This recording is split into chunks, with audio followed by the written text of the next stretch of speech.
Hey, I'm Zach. And I'm Jesse. Whew! We're on episode 6 of Elon the Disruptor. So far, we've shown how Elon Musk has disrupted banking, rockets, grid storage, and auto dealers. But we're still just getting started.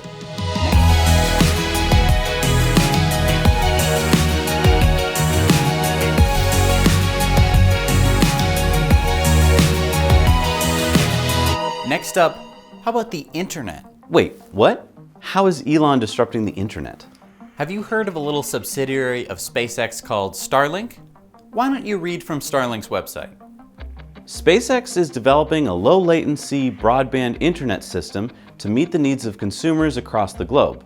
Enabled by a constellation of low Earth orbit satellites, Starlink will provide fast, reliable internet to populations with little or no connectivity, including those in rural communities and places where existing services are too expensive or unreliable.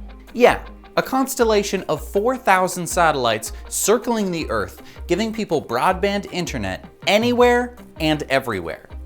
So, no more need for installing cell towers every mile or trenching cables to every city block? I mean, Elon already owns the rocket company, right? So why not? The internet started in the 1960s using telephone lines between major universities, military, and government buildings. When regular people started using it in the late 80s and 90s, we were still using phone lines. Back then, we were just sending rudimentary emails and looking at text-based web pages. But to get the bandwidth higher so that we could start streaming music and videos, companies moved in and started installing cable and fiber optics. Huge companies like Comcast, AT&T, and Verizon, along with almost 60,000 more internet service providers around the world, make up a $687 billion industry. In many places, you only have one choice of service provider.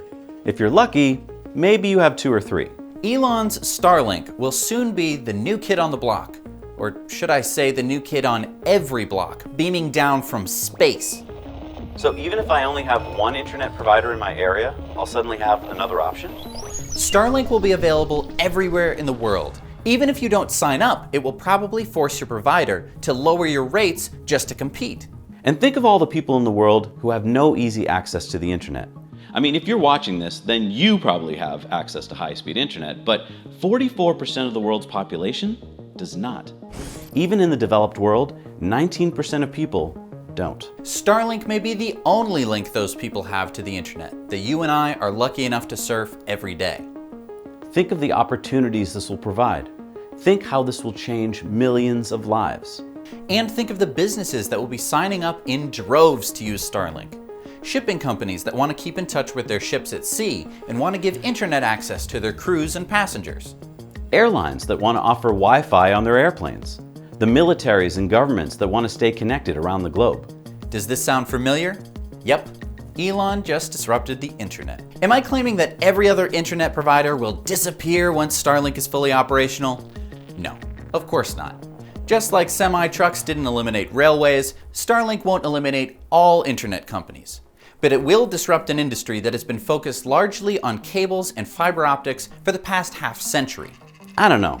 This sounds a little far-fetched. I mean, even if Elon can get 4,000 satellites into space, that sounds expensive. And are poor people in poor countries going to be able to afford this? I've got 3 words for you. High-frequency trading. High-frequency trading is a programmed trading platform that uses powerful computers to transact a large number of orders in fractions of a second. Most high-frequency trading firms depend on low-latency execution of their trading strategies. But what does this have to do with Starlink?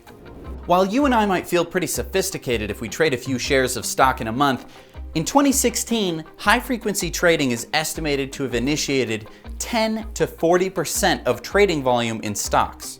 That means unimaginable amounts of money is being traded every day using high-frequency trading that relies on taking a piece of news, analyzing it with sophisticated software, and then sending a buy or sell order to the market before your competition. Oh, okay. So thousands of firms will be happy to fork over tons of money to anyone who can deliver fast internet. And Starlink will offer low latency, that means fast, sub 20 millisecond speeds. So financial institutions will be helping to pay for Starlink, which could potentially bring the internet to anyone in the world. There are going to be so many people thanking Elon for this disruption. Remember, a disruption doesn't seem like a disruption when you're in the middle of it. Remember this guy with the giant cell phone? It didn't affect you, right? So who would blame you for thinking that this isn't about to happen? But it is about to happen. Thanks for watching. Now you know.